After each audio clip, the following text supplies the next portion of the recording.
New York Congressman Jack Kemp, co-author of the Kemp-Roth tax package, flew from Florida to a cold and windy Richmond this evening to address a convention banquet.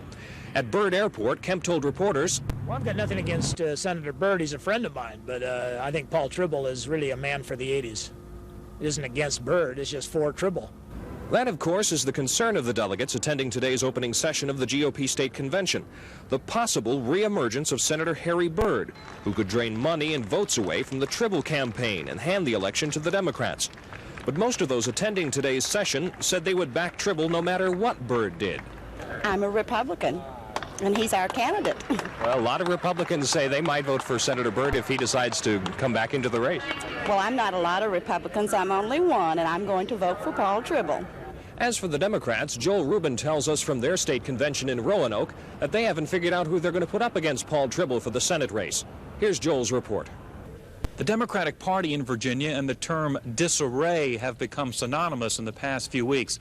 Ever since Owen Pickett, the Virginia Beach delegate, who seemed to have the U.S. Senate nomination wrapped up, dropped out a month ago, no one has stepped forward to replace him who would seem to have a good chance of winning in November.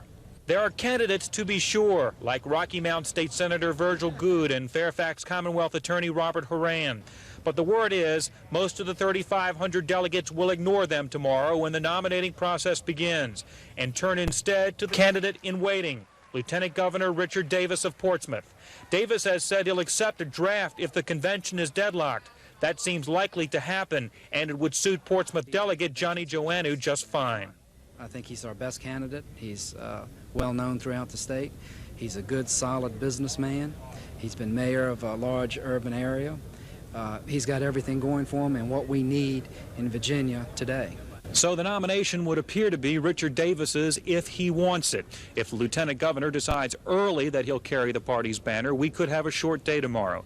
But if he waits until the convention is hopelessly deadlocked, well, we could be here all night.